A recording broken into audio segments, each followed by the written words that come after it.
हरे कृष्णा। आज की इस क्लास में सभी भक्तों का स्वागत है।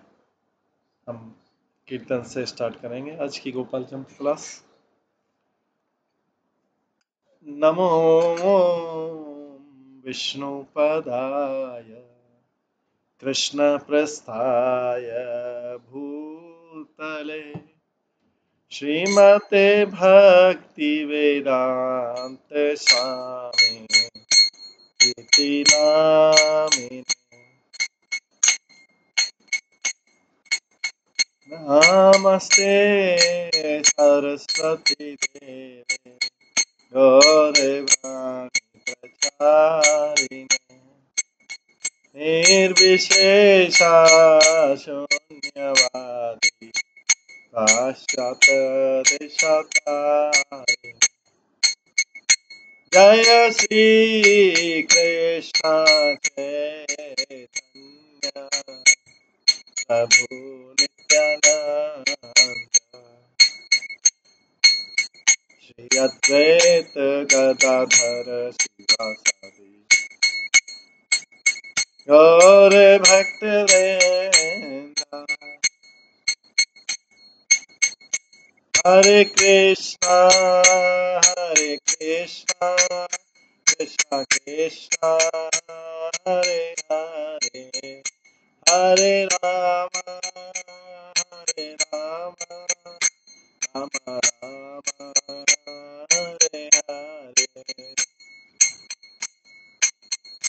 हरे कृष्णा कृष्णा कृष्णा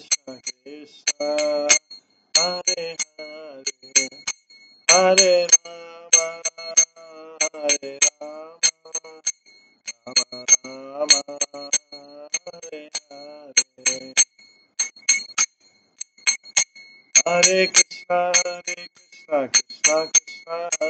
हरे हरे राम राम राम हरे हरे।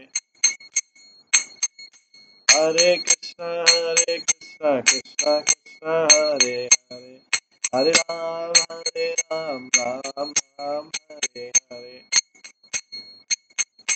हरे कृष्णा कृष्णा हरे हरे हरे राम राम हरे हरे। हरे कृष्णा कृष्णा हरे हरे हरे राम राम हरे हरे। हरे कृष्णा कृष्णा हरे हरे हरे राम राम हरे हरे। हरे कृष्णा कृष्णा हरे हरे हरे राम राम हरे हरे। जय राधा गोविंद राधे।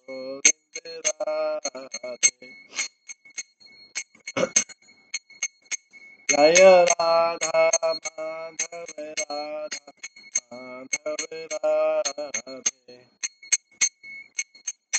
जय गौरानिताय गौरानिताय जय गौरानिताय।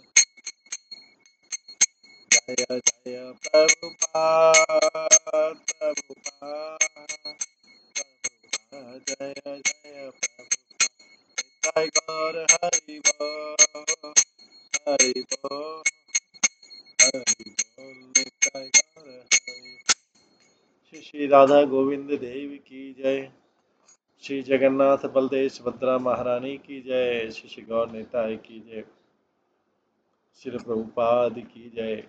सभी भक्तगणों की जय। हरे कृष्ण।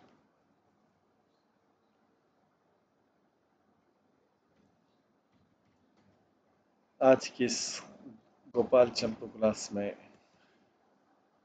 सभी भक्तों का स्वागत है। कल हम श्रवण कर थे गोपाल चंपू ग्रंथ में के उत्तर भाग से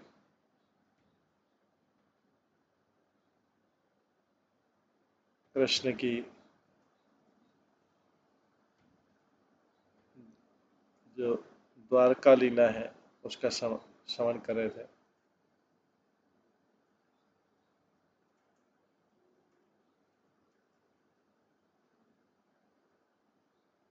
और हमने श्रवण किया था कि किस प्रकार से सारे मथुरा वासियों को द्वारका में रातों रात स्थानांतरित कर दिया गया था।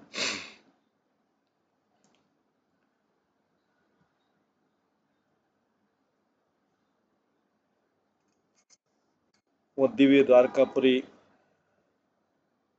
स्वर्ण मुक्तामणि, इंद्रनील मणि, हरि रत्नमणि, वैदूर्य मणि, हीरा, प्रबाल, सूर्यकांत मणि, चंद्रकांत मणि, पद्मराग मणि इत्यादि केवल महंग वस्तुओं के मिश्रित होने से मधुर कांति समूह के आशय स्वरूप ग्रह समूह के द्वारा वो दिव्य द्वारकापुरी श्रोत्र मतलब कानों से, नेत्र आंखों से एवं चित्त से दूर रहने वाले अपूर्व हर्ष का दान करती रही।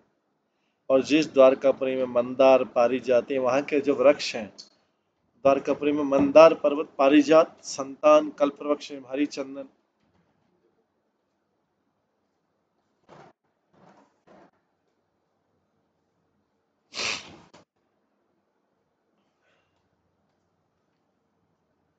व्याधि देव वृक्ष व श्रेष्ठ देव शर्मा, सुधर्मा एवं पद्म, महापद्म, शंख, मकर, कच्छप, मुकुंद, नील एवं खर्ब इस प्रकार के नवनिधियों का, ये सब नवनिधियों का नाम है।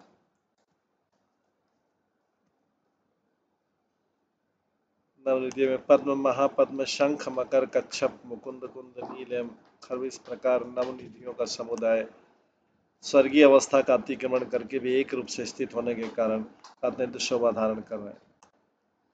जिस विशिष्ट शोभा में देवता भी चकित हो गए। हम सब दूतों ने पहले भी यदुवंशी हम सब दूतों ने पहले भी यदुवंशी बार बार अच्छी प्रकार देखे थे, किंतु पर हर्ष की बात है कि यदि यदुवंशी इस समय देखे जाए तब तो अपनी अपूर्व शोभा से पहचान में नहीं आते। एवं सुधर्मा नामक देव सभा में तथा नंदवन में ये दोनों पहले यथायोग्य सफलता को अर्थात अपने नाम की सार्थकता को नहीं प्राप्त हुए। कारण श्री कृष्ण ने वे दोनों नाम के अनुसार सफल कर दिए। अधिक कहने से क्या, जिस द्वारका में राजकीय कर देने वाली समस्त प्रजाएं उत्पन्न हुए, श्री कृष्ण के वैभव दर्शन से विशिष्ट होकर अपने सौभाग्य को ही मानती है, सौभाग्य लाभ को ही मानती। इस प्रकार कृतकृत्य हुई द्वारका में भी अंतपुर का भाव, द्वारका में भी अंतपुर का भाव अकृत्य कृत्य सा प्रतीत होता है। कारण जिस द्वारकापुरी में पताकाओं से युक्त ऊंचे ऊंचे स्थान समूह, चंद्रशाला, स्तंभ, परकोटाम, चबूतरा आदि सब अंग विशाल हैं तथा जिनके बाहर भीतर के अंश मणियों की कांति वाले हैं, इस प्रकार ये द्वारकापुरी यद्यपि श्याम निधि श्री कृष्ण युक्त है तथापि ये पूरी श्री कृष्ण के विवाह के लिए वर्ण करने वाली उचित लक्ष्मियों को ढूंढ रही है।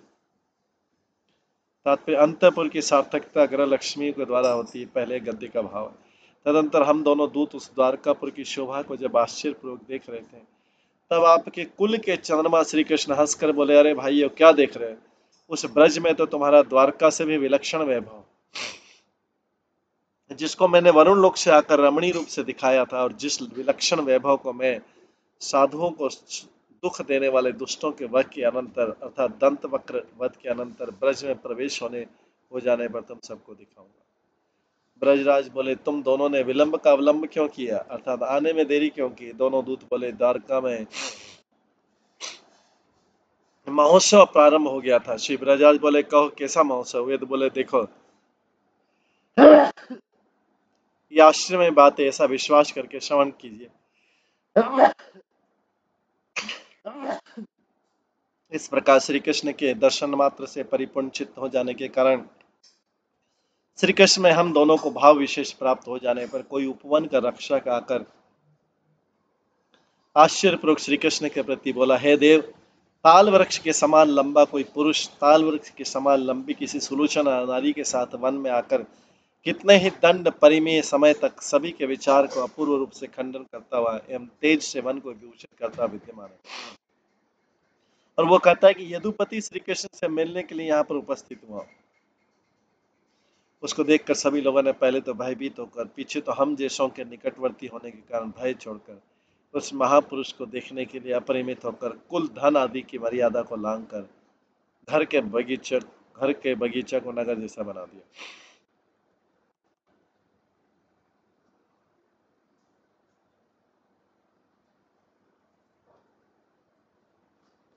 तदंतर उस महापुरुष के दर्शन की तृष्णा से युक्त हुए श्री कृष्ण भी जब स्वयं ही डोला पर चढ़कर चल दिए, तब हम दोनों दूत भी उनके अनुगत होकर वहां चल दिए एवं ताल वृक्ष के समान लंबे स्त्री पुरुष रूप उन दोनों व्यक्तियों के आगे उपवन में आए हुए उन सब लोगों को हम दोनों ने नए बालकों की तरह देखा। उन दोनों को देखते ही हम दोनों ने मन में विचारा कि अहो, ये दोनों व्यक्ति कितनी लंबाई चौड़ाई को कितने दिनों में प्राप्त कर गए हों। सभी ब्रजवासी बोले। उसके बाद दोनों दूत बोले, लंबा पुरुष तो श्री कृष्ण को देखते ही सुख के अधीन होकर दंडवत प्रणाम करता हुआ श्री कृष्ण अपनी ऊपरी भुजाओं से उठाकर मस्तक से प्रणाम कर सुखपूर्वक अपने सम्मुख बैठा दिया। किंतु स्त्री तो लज्जित होकर अपने को छिपाने के लिए दिखे लंबे पुरुष की ओर बैठ गई।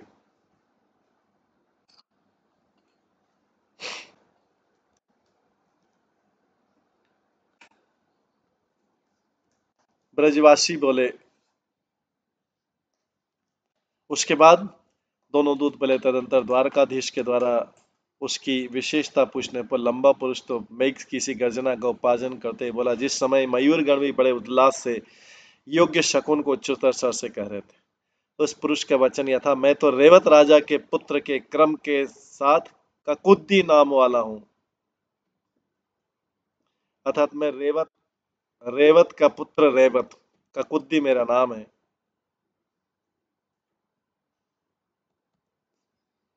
प्राचीन राज समूह के नामों को सुनते ही आपने मेरे को भी अवश्य कर्ण गोचर किया होगा। वही ककुद्दी नाम वाला मैं इस रेवती नामक नवीन पुत्र के साथ स्वर्ग को लांघकर ब्रह्मलोक के प्रति प्रस्थान कर चुका हूँ।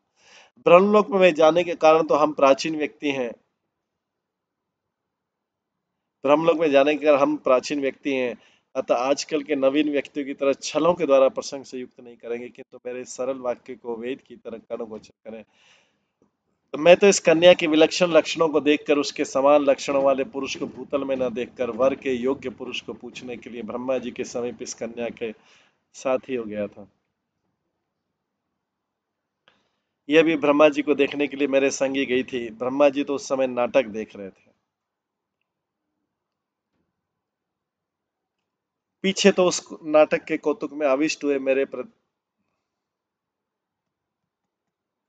प्रति मुस्कुराते हुए आदेश देने लगे, हे राजन, इस ब्रह्मलोक में जो समय थोड़े रूप से विद्यमान है, वही समय मृत्यु लोक में कल्प भर के समान है। इसलिए तुम्हारे द्वारा देखा गया समस्त जन्म मात्र काल के अधीन हो गया है, सब चला गया है। उस समय परम आयुष्मती विचित्र लक्षणों से पवित्र शरीर वाली, सुंदर शरीर वाली इस कन्या के प्रति योग्य स्वरूप को कोई भी नहीं प्राप्त कर पाया। क्यों, तो अब तो विश्वास करते हैं कि श्री कृष्ण का बड़ा भाई श्री बलराम वर्मा ही इस कन्या के लिए सुखी हो सकता। उसके बाद मैंने पूछा कि अब इस द्वापर में होने वाले जनों के अनुरूप ही मृत्युलोक में बलराम जी का रूप होगा, और ये अत्यंत लंबी कन्या श्री बलराम की पत्नी होने के योग्य कैसे हो सकती।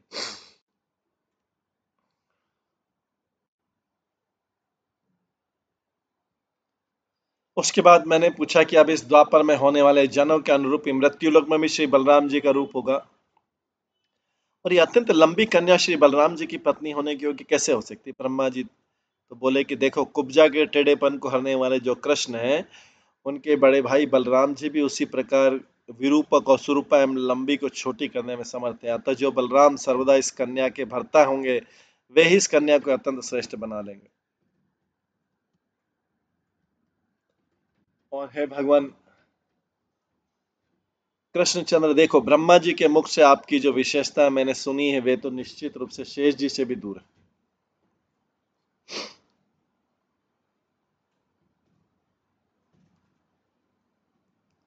अर्थात आपके गुणों की विशेषताओं को शेष भी यथार्थ रूप से नहीं कह सकते, अतः हम भी उनके वर्णन करने को समर्थ नहीं। इसलिए पूज्यपात, आप इससे आगे करने के योग्य कार्य का यथा योग्य निर्देश करें।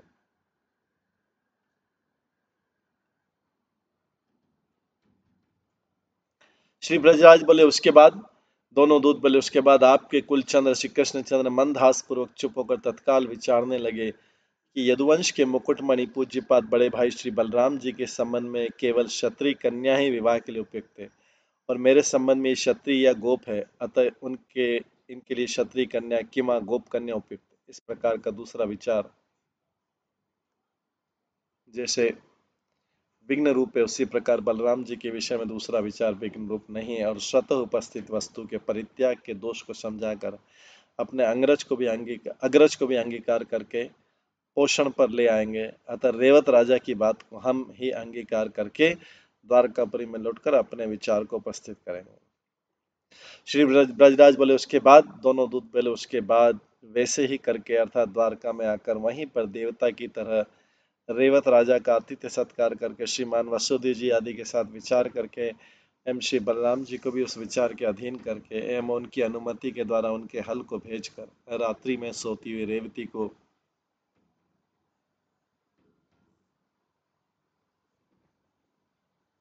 योग्यता से विशिष्ट अंगों की प्राप्ति के द्वारा उनको आनंदित कर श्री कृष्ण ने बलराम रेवती का विवाह भी निर्वाह करा दिया।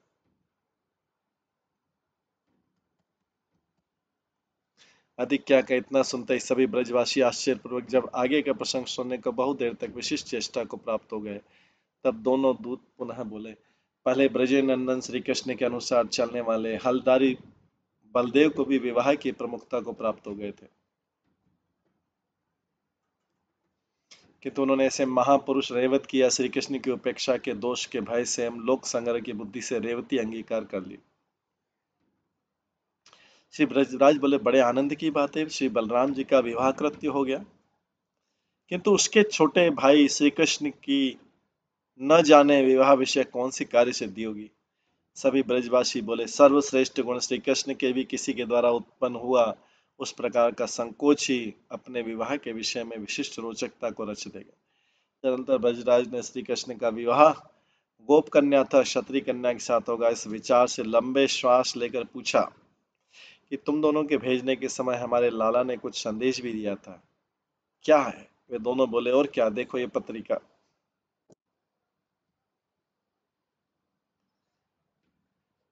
उसमें लिखा है, पिताजी देखो, इस ब्रज में मुझको प्रेम बंधन में बांधने के लिए श्री पर्जन्य आदि बंधु नंदों ने वृंदावन नामक वन की रचना की है। यहाँ पर कालिंदी नाम से नदी की रचना की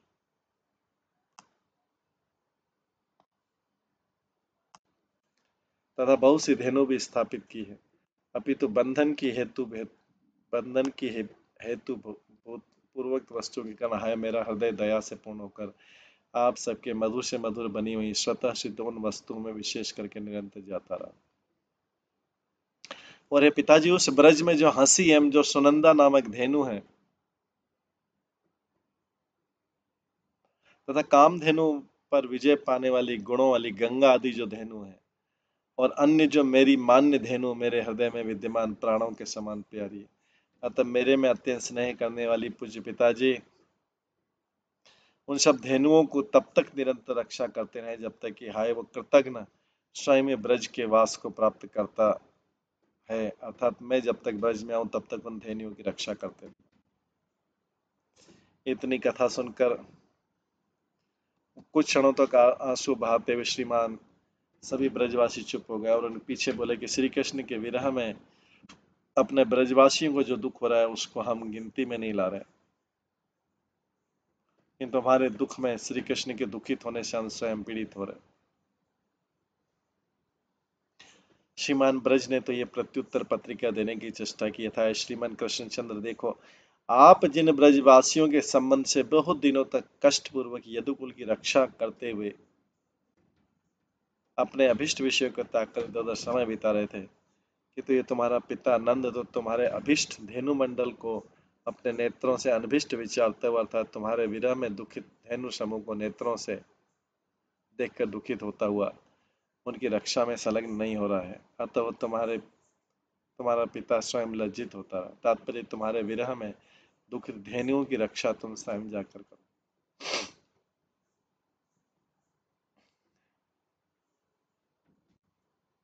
तदंतर मधुखंड दूसरी कथा अर्थात रुक्मणी आदि के विवाह के विस्तार वाली कथा आएगी। इसलिए श्री कृष्ण तो गोप है, अतः क्षत्रिय कन्या के साथ विवाह करेगा। इस प्रकार की संकीर्णता के भय से शीघ्र प्रसंग की समाप्ति का द्योतक वचन बोला। हे कुलपते श्री नंद जी, आप ध्यान देकर तो देखें कि वह हंसी, वह सुनंदा एवं वे गंगा आदि सब धनुएं इन तुम्हारे श्री कृष्ण के द्वारा सुरक्षित होकर इस समय नेत्रधारियों के अर्थात देखने वाले व्यक्तियों के सैकड़ों प्रकार के सुखों को उत्पन्न कर रही।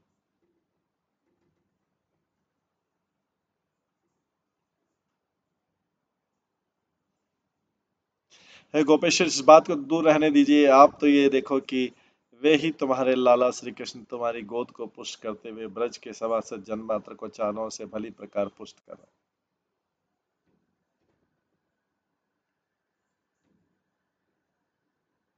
इस प्रकार दिन की कथा वाले ब्रज के सभासद श्रोताओं को आनंदित करते हैं। उन्हीं श्रोताओं के द्वारा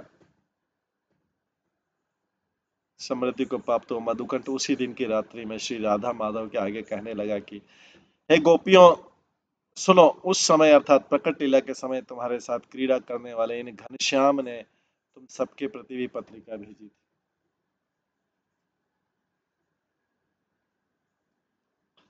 यथा हे प्रीतमा गोपियों, देखो मैंने कुंजों की रचना के लिए हजारों वासंती माधवी लताएं सींच सींच कर एकत्रित कर दी थी कि तो अब मेरी अर्धांगिनी होने के नाते समान धर्म वाली मेरी प्रियाओं के द्वारा उन लताओं को सींचना रूप मेरा मनोरथ पूरा कर देना चाहिए।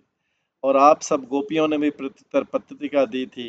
यथा हे प्यारे श्याम, आपने निकुंज बनाने के लिए जो माधवी लताएं पल्लवित एवं पुंजित अंगों वाली की थी, हम उन लताओं को सींचना तो चाहती हैं हाय, किंतु शीतल जल के द्वारा सेचन को पाकर भी तुम्हारे विरह से गर्म हुए हमारे नेत्र जलों के द्वारा सूखी जा रही।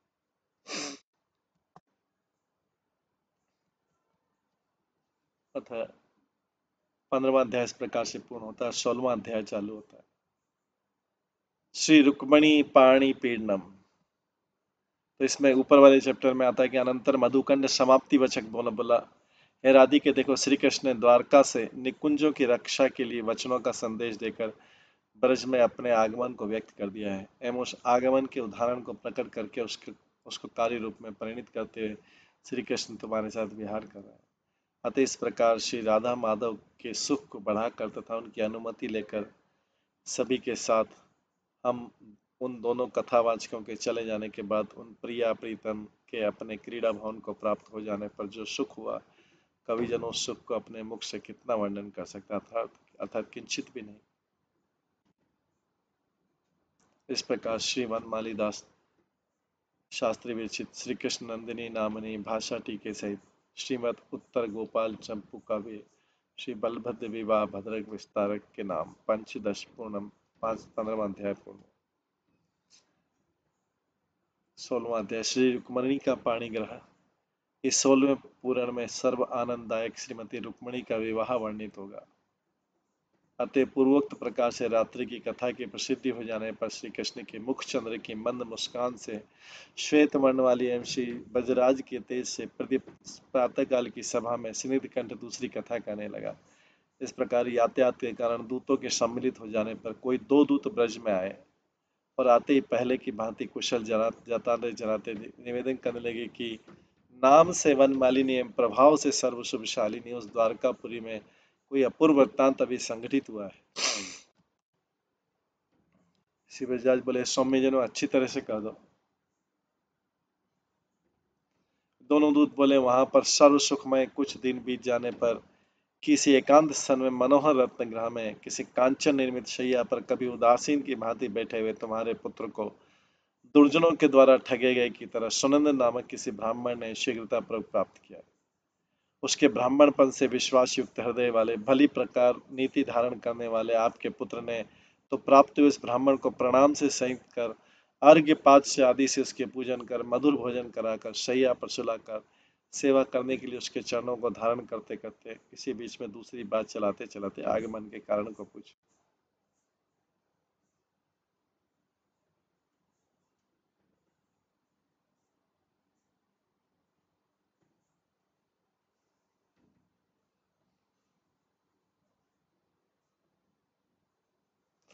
वो ब्राह्मण तो लज्जित सा होकर क्षण भर मौन को ही पुष्ट करता रहा।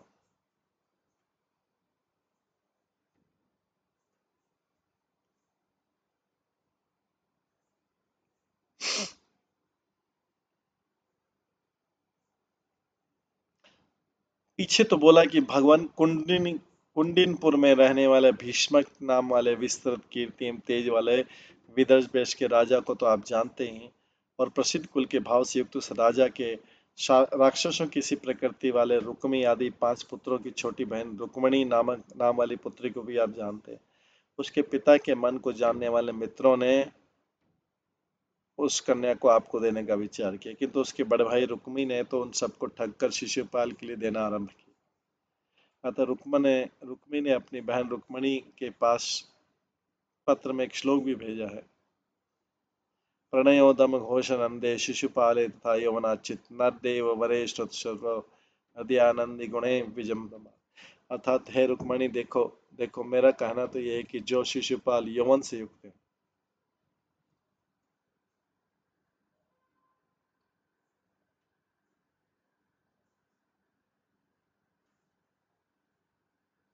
एवं अपनी माता श्रुत श्रवा के हृदयानंददायी गुणों से युक्त इंद्रपति श्रेष्ठ है तथा दम घोष का पुत्र है, ऐसे शिशुपाल में तुम्हारा प्रेम बढ़ता रहे।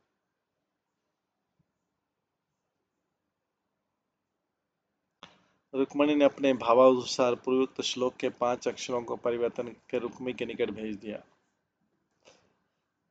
रुक्मणी ने अपने भावानुसार पूर्वोक्त श्लोक के 5 अक्षरों को परिवर्तन करके रुक्मी के निकट भेज दिया। प्रणयो मम घोष नंदे पशुपाले नव यौवंचित पर देव तरे तुच्छ्रवो हृदयानंदी गुणे विजृंभमाण।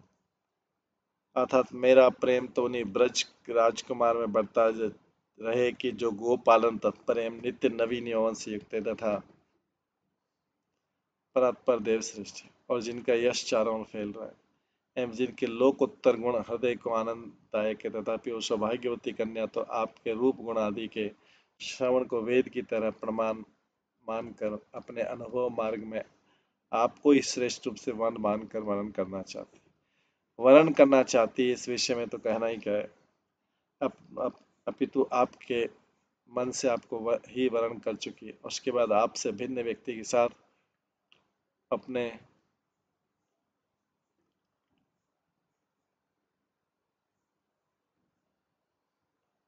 विवाह को व्यवधान रहित पीड़ाई समझकर लज्जा को भी न करती हुई उस कन्या ने मुझको तुम्हारे स्थान पर भेजा है। ब्राह्मण बोल रहे हैं, हे भगवान, जिस कार्य में धर्म हो उसमें लज्जा नहीं करनी चाहिए। जो लज्जा पाप एवं मृत्यु का निमित्त बन जाए वो लज्जा कौन काम की। अतएव गोपियां धन्य हैं जो कि उदय होते हुए अनुराग वाली होकर लौकिक धर्म को त्याग कर सभी के कांत श्री कृष्ण का भजन करते।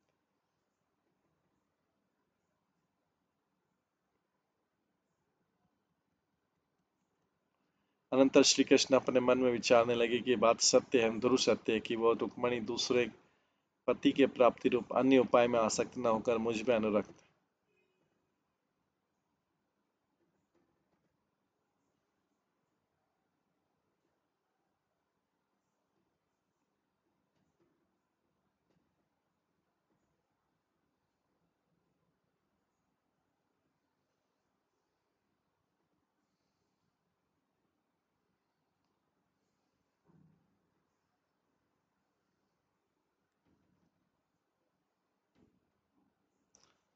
वो रुक्मणी दूसरे पति के प्राप्ति रूप अन्य उपाय में आसक्त न होकर मुझ में अनुरक्त। ये बात मैंने सबको सुखी करने वाले श्री नारद जी के मुख से भी सुनी थी।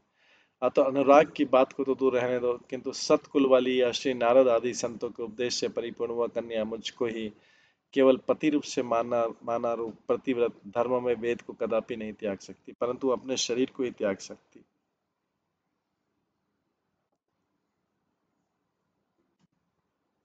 और मन से मेरे वरण रूप पतिव्रत धर्म को मेरे इशारे की अपेक्षा करके अपने माता पिता आदि गुरुजनों के निकट प्रकाशित नहीं करती।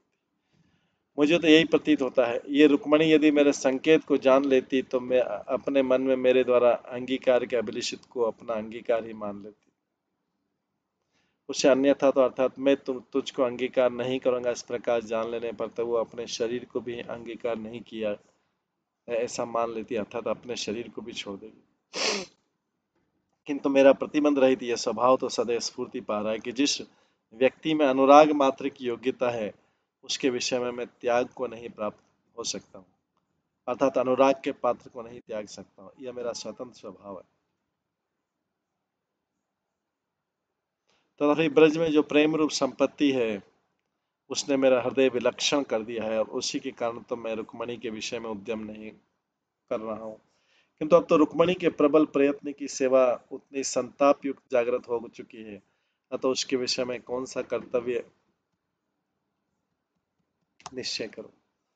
हमारा चित्त तो इसके विचार में समर्थ नहीं हो रहा है, इसलिए किसी नए समाचार को तो पूछना चाहिए। इतना विचारने के बाद पूछा, हे विप्र, ब्राह्मण से पूछते जो लेटर लेके आए थे, विप्र उस रुक्मणी ने अपने किसी विशिष्ट अभिशिष्ट का भी निर्देश किया है क्या? ब्राह्मण बोला, ना ना, किंतु उसने लज्जा पूर्वक पत्र मुझको दे दिया। श्री कृष्ण बोले, उस पत्र को बांच दीजिए या पढ़ के बता दीजिए। ब्राह्मण गदगद होकर रुक्मणी के पत्र को बांचता हुआ बोला, हे भुवन सुंदर, आपके निखिल भुवन प्रसिद्ध में मेरे गुण मेरे कर्ण छिद्रों के द्वारा मेरे हृदय में स्वेच्छापूर्वक प्रविष्ट हुए। अच्छा, उन गुणों को तो रहने दीजिए। जो आपका भुवन मोहन रूप केवल दृष्टि के ही गम्य है, वो प्रसिद्ध रूप भी कानों के द्वारा मेरे हृदय में प्रविष्ट हो गया।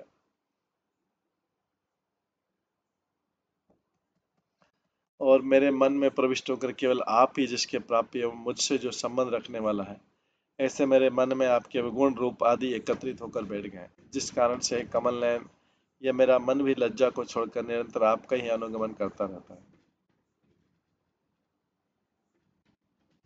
हे नाथ, आपके सभी जनों के तापों को हरने वाले जो गुण हैं तथा समस्त फल स्वरूप जो आपका गुण है रूप है, वे गुण यदि मेरी वांछित वस्तु को नहीं देंगे एवं वह रूप भी यदि मेरी वांछित वस्तु को नहीं देगा, इस कारण से तो गुण दूसरी प्रकार की प्रसिद्धि को नहीं प्राप्त होंगे एवं वो रूप भी दूसरी प्रकार की प्रसिद्धि को न प्राप्त होगा।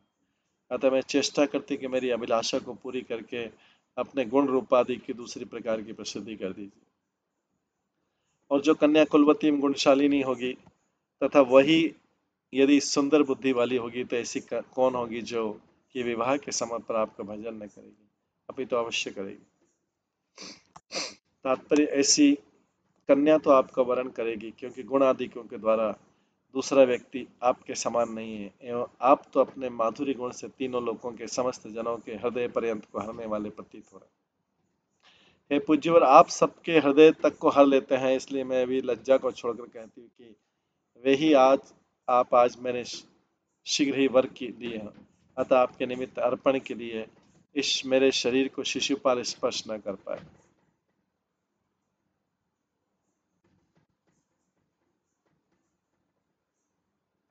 क्योंकि हे नरसिंह, आप ही बताओ, सिंहिनी का शरीर श्रृगाल के योग्य होता है क्या? अभी तो नहीं। और यदि मैंने बालक पल से लेकर तुम्हारे चरणों के पूजन के लिए वापी, कूप, तड़ाग, धर्मशाला आदि के निर्माण द्वारा आप उन आप रूप भगवान का आराधन किया है, तब तो आपके चरणों का पूजन रूप मनोरथ अवश्य सिद्ध होगा। इस प्रकार की आराधना करने पर भी आपके चरण पूजन में पतन हो जाए, तब तो मेरे शरीर का भी पतन हो जाए तो भला ही, क्योंकि मेरे उस शरीर को दूसरा व्यक्ति छू न पाए। यदि कहो कि तेरी इच्छा से मैं तुझको स्वीकार तो कर सकता हूँ, किंतु तुम्हारे हठात कहने से तुम्हारे बंधुओं का विनाश अवश्य होगा, तब उसका उपाय मैं बताती हूँ। हे अजित भगवान, कल होने वाले मेरे विवाह में आप अपने सेनापतियों से घिरकर गुप्त रूप से विदर्भ देश में आकर शिशुपाल आदि को हराकर गिरिजा देवी की पूजन रूप नीति के लिए अंतपुर से निकले मुझको सहसा हर ले जाओ। ऐसा करने से बंधुओं का विनाश भी नहीं होगा, यह भाव है।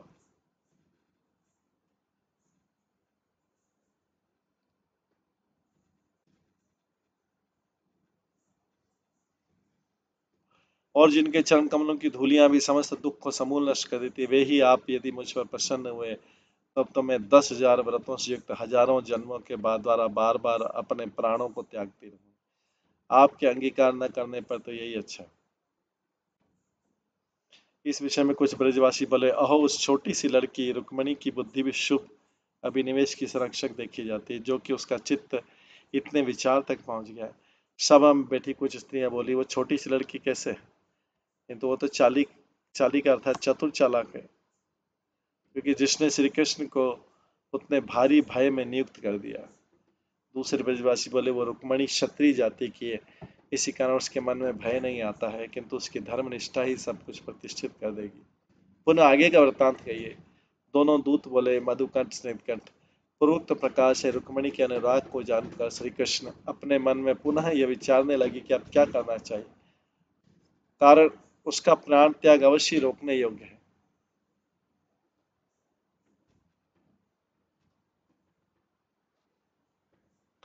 किंतु ब्रज में जाने के लिए प्रतिमंथ को देने वाले उसके विवाह का निर्वाह तो किस प्रकार करना चाहिए। उसके बाद पुनः मन में विचार करने लगे, आपाततः उस रुक्मणी को हर के ले आना चाहिए, पीछे तो विचार करके कार्य करूंगा। इस प्रकार विचार कर स्पष्ट बोले, हे पूज्यपाद विप्रदेव, आप सावधान हो जाइए। देखो, मैंने जब से श्री नारद के मुख से रुक्मणी को पूर्वोक्त प्रकार से मेरे उन्मुख सुना है, तब से मैंने भी अपने मन को उसकी चिंता में निरंतर समर्पित कर दिया।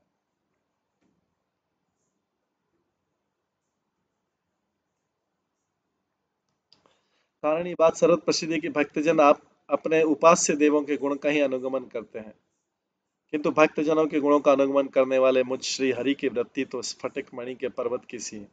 अतः स्फटिक मणि जैसे पास वाली वस्तु के रूप को ग्रहण करती है, मैं भी उसी प्रकार भक्तों के भावानुसार उनके गुणों को ग्रहण कर लेता हूँ।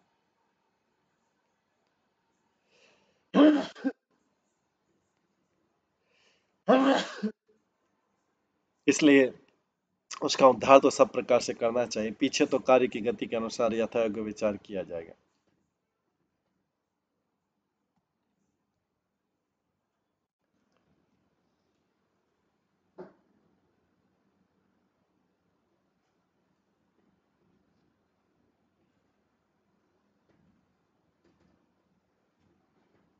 उसके बाद वे पुनः मन में विचारने लगे, आपाततः उस रुक्मणी को हर के ले आना चाहिए, पीछे तो विचार करके कार्य करूंगा। इस प्रकार विचार करके स्पष्ट बोले, है पूज्यपाद विप्रदेव, आप सावधान हो जाइए। देखो, मैंने जब से श्री नारद के मुख से रुक्मणी को पूर्वोक्त प्रकार से मेरे उन्मुख सुना है, तब से मैंने भी अपने मन को उसकी चिंता में निरंतर समर्पित कर दिया है।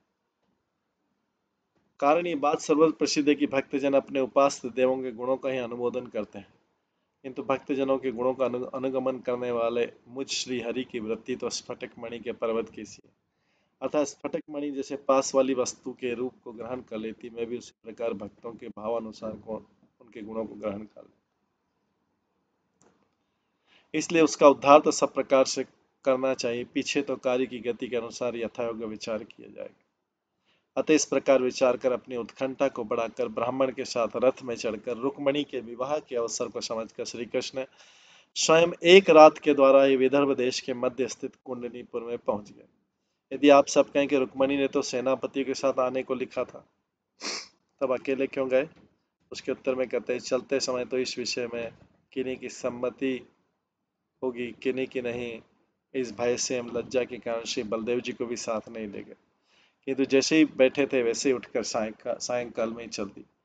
तदर कुंडनीपुर में पहुंचकर कमल ने श्री कृष्ण रुक्मिणी नाम के पुत्र के मतानुसार विदर्भ नरेशक भीष्मक के द्वारा आरंभ किए गए विवाह संबंधी विशाल महोत्सव को देखा। पश्चात क्रमशः दूल्हा का सा वेश धारण करने वाले शिशुपाल के आगमन को भी जान दिया। तदंतर उस विवाह में वर के समागम के अवसर पर समुचित रूप से विशेष करके एकत्रित किए हुए भीष्मक के द्वारा किए गए आदर को एवं उस विवाह को स्थिर करके जरासन आदि के सम्मेलन को भी देख लिया।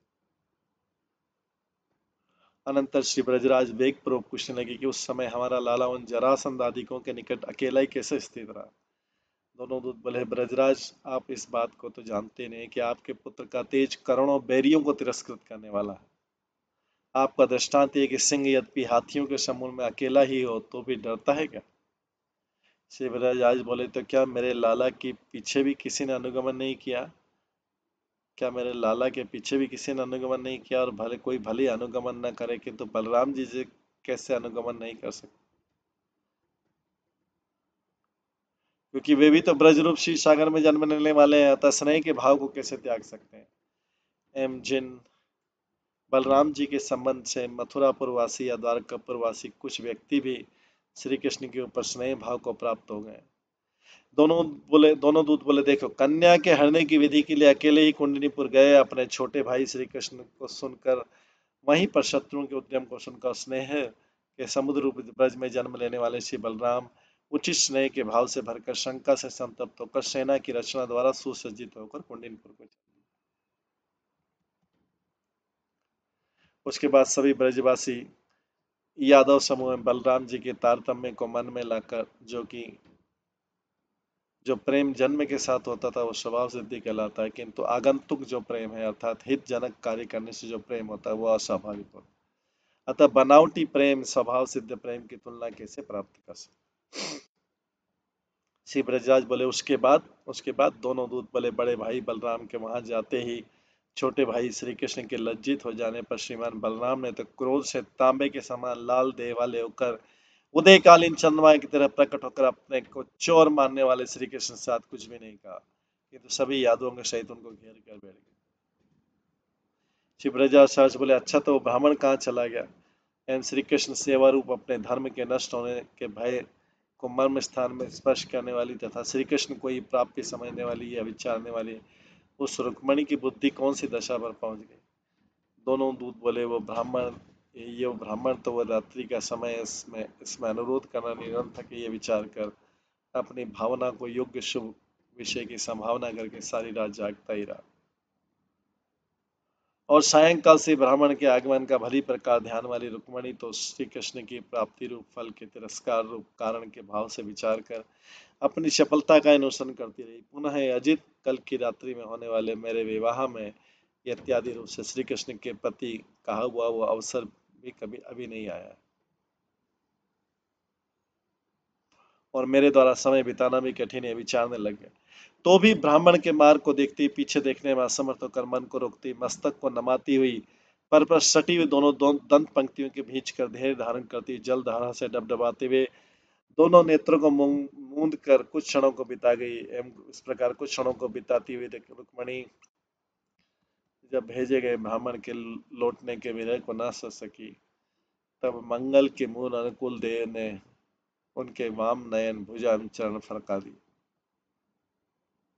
उनके पूर्वोक्त बाएं अंगों के फरकते ही रुक्मणी ने प्रफुल्लित मन वाली होकर अपने दोनों नेत्र खोल दिए। दोनों नेत्रों के खोलने पर शीघ्रता पूर्वक उस ब्राह्मण को ही आगे के भूमि प्रत्यक्ष देख लिया। उस ब्राह्मण के प्रत्यक्ष करते ही वो रुक्मणी श्री कृष्ण आए या नहीं इस प्रकार के संदेश युक्त मन वाली होकर ब्राह्मण के मुख को सुख से स्निग्ध देखती हुई अपने हृदय में नेत्र कमल में क्रमशः सुख तथा जल को प्राप्त कर अर्थात ब्राह्मण को देखते ही मन में सुख पाकर एवं नेत्रों में प्रेमाश्रु का जल प्राप्त कर तत्काल जल की भांति या जल की भांति शीतल हो गई। किंच श्री कृष्ण के संग से सुगंधित अंगों वाले ब्राह्मण के निकट से तत्काल आकर्षक सुगंध का सेवन करती वह विदर्भ राज नंदिनी रुक्मणी अपने अंतःकरण में वेग पूर्वक अनंत हर्ष को प्राप्त हो गई, जिस कारण उसके रोंगटों का समूह भी अतुल हर्ष को प्राप्त हो गया।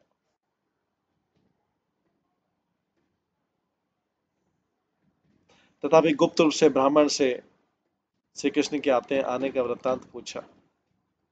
रुक्मणी के द्वारा पूछे गए उस ब्राह्मण ने श्री कृष्ण अंगीकार को एवं श्री कृष्ण के संगी होकर मार्ग में आकर अपने रमणीय रस से उतरने का भी स्पष्ट कह दिया।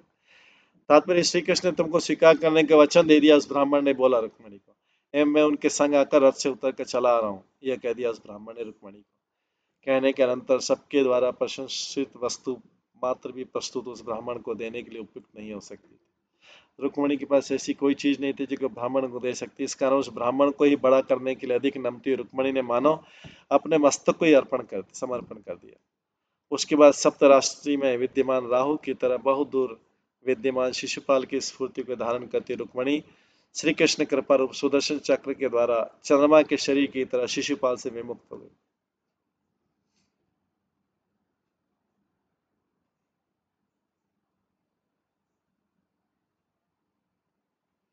श्री ब्रजराज बोले कृष्ण बलदेव ने वहां पर अपने आने के विषय में कौन सा बहाना बनाया, भीष्मक राजा ने भी उन दोनों के साथ कैसा व्यवहार किया। दोनों दूत बोले दोनों भाइयों ने रुक्मणी के विवाह रूपी भारी कौतूहल को ही छल रूप से अवलंबन कर दिया। अतः तुम्हारी पुत्री के विवाह रूप उत्सव को देखने के लिए हम दोनों यहाँ आए हैं। उसके बाद उस विवाह में श्री कृष्ण बलदेव का भी अनुमोदन सुनकर हर्षपूर्वक अतिथि के प्रति शास्त्रों में कही गई पूजा की प्रथा राजा ने भी विस्तारित कर दी। श्री ब्रजराज बोले यदि भीष्मक राजा का श्री कृष्ण बलदेव के ऊपर केवल अतिथि मात्र बुद्धि का भाव था तब तो उन दोनों पर उसकी उदासीनता ही निश्चित हो रही है। एवं राजा की उदासीनता तो मैं भी यही समझता हूँ कि उसके पुर में रहने वाले सब जन भी बलराम सहित श्री कृष्ण के ऊपर उदासीन ही हो गए होंगे। दोनों दूत बोले, नहीं नहीं नहीं ब्रजराज के, केवल भीष्म की अपने कुपुत्र के कुविचार रूप मूल कारण के बंधन से कृष्ण बलदेव पर अनुकूल नहीं था, किंतु वहां का जन्म मात्र तो इस विषय में शोक को ही प्राप्त हो गया, जिस कारण से ही जहां तहां से सम्मिलित होकर समस्त जन्मात्र ही नित्य प्रकाशमान एवं निरंतर सुखप्रद श्री कृष्ण के मुख रूप नील कमल को लक्ष्य बनाकर अपनी अपनी नेत्र रूपी अंजलियों के द्वारा उसकी माधुरी धाराओं को पीते पीते वो बोला,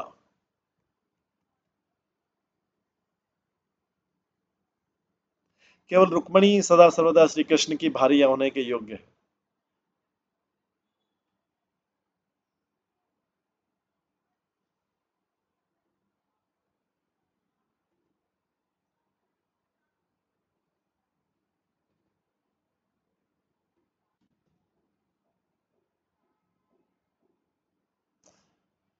केवल रुक्मणी सदा सर्वदा श्री कृष्ण की भार्य होने योग्य एवं श्री कृष्ण ही इस रुक्मणी के पति होने योग्य। इस प्रकार कुंडीनपुर का जन्म मात्र श्रीमद कृष्ण रुक्मणी के विवाह के निश्चितता का सूचक एवं शब्द पद पद प्रयोग कर रहा था, किंतु वहां का जन्मात्र यह भी कर रहा था कि हमारा भूत भविष्य एवं वर्तमान काल का जो जो महान पुण्य है, उस पुण्य के द्वारा हम सब अपनी अपनी आत्मा में भी सुख नहीं चाहते, किंतु केवल इस प्रार्थना रूप सुख का ही निर्माण करते हैं।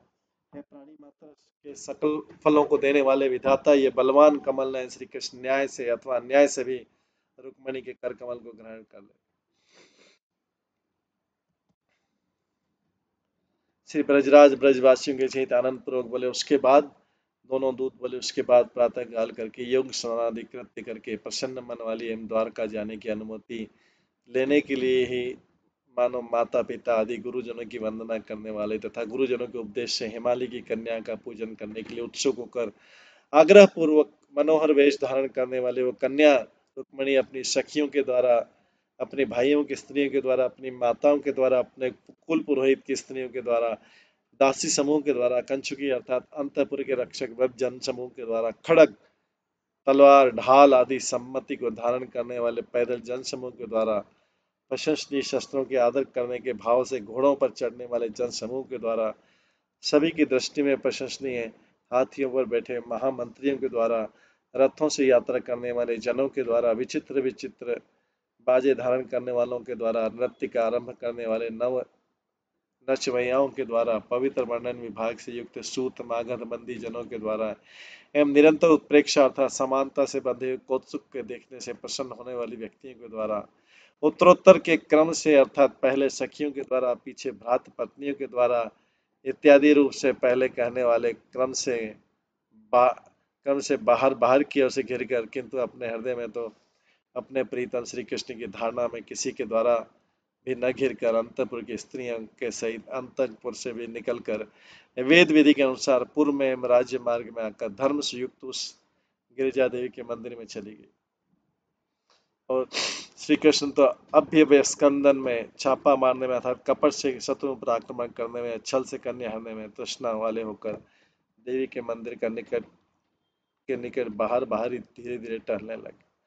पश्चात वो रुक्मणी भी पूजन की योग्य सामग्री के द्वारा भवानी देवी को यथाविध पूजा करके देवी की प्रसन्नता को शरीर एवं मन में एकत्रित कर देवी के मंदिर को त्याग कर रत्न जटित मुद्रिका से सुशोभित अपने हाथ से सखी के हाथ को पकड़कर बाहर निकल आई।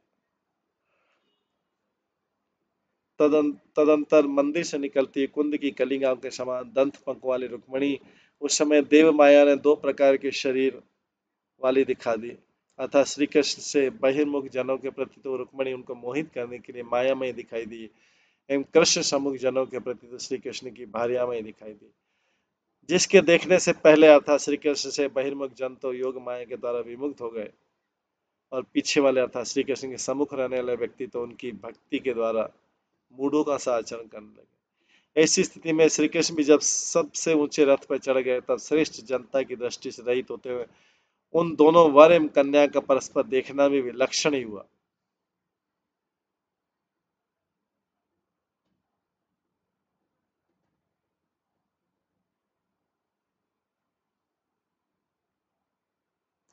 दोबारा दर्शन हो जाने पर तो श्री कृष्ण के रथ में चढ़ना रूप कार्य के निमित्त किसी बहाने से विलंब करने वाली में अपने को श्री कृष्ण को लक्ष्य करके चलती हुई कटाक्ष वाली राजकन्या को वेग वेग युक्त रथ वाले श्री कृष्ण ने इस प्रकार से हर लिया जिस प्रकार केवल रथ की ध्वजा को देखने वाली दूर की जनता भी यही समझती रही कि मानो गरुड़ ही रुक्मणी को खींच कर ले जा रहे हैं। इस प्रकार रुक्मणी हरण हुआ। रुक्मणी के ग्रहण करते समय श्री कृष्ण के आने पर, उसको ग्रहण करके चले जाने पर तो पहले मूढ़ बुद्धि वाले अपरिमित जरासंध आदि जन श्री कृष्ण के रथ की ध्वनि से सचेत करते हुए होकर, अहो यह श्री कृष्ण इस स्थान पर कब आ गया एवं रुक्मणी को हरकर कब कहां पर चला गया, इस प्रकार श्री कृष्ण के प्रति तर्क करने में समर्थ न हुआ। पुनः अनुसंधान का विधान हो जाने पर भयंकर क्रैंकार पूर्वक दो दो दो इस प्रकार चारों ओर बजती दुंदुभियों के शब्दों से बढ़ती हुई घोड़ों की निनाद से युक्त जो हाथियों की गर्जना एवं अत्यंत प्रकट रथों की घनघर ध्वनि से करोड़ प्रकार वाला विपक्षी सेना को आसार राजकुमारी के अपहरण के मार्ग को ढूंढता हुआ एवं राजकुमारी को हरने वाले श्री कृष्ण के रथ से छिन्न भिन्न हुए शत्रु समूह के द्वारा ढके हुए मार्ग का अनुसरण करता चारों ओर दौड़ने लगा।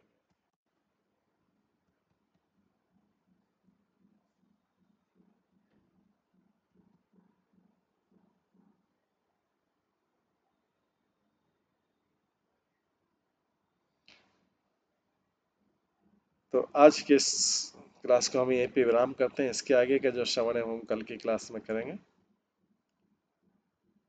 हरे कृष्णा। सभी भक्तों का बहुत बहुत धन्यवाद। सभी भक्तों के लिए एक बार हरे कृष्ण महामंत्र का जप करते हैं। हरे कृष्णा कृष्णा कृष्णा हरे हरे, हरे राम राम राम हरे। श्री गोपाल चंपू ग्रंथ की जय। श्री जीव गोस्वामी की जय। श्री प्रभुपाद की जय। सभी भक्तगणों की जय। हरे कृष्ण।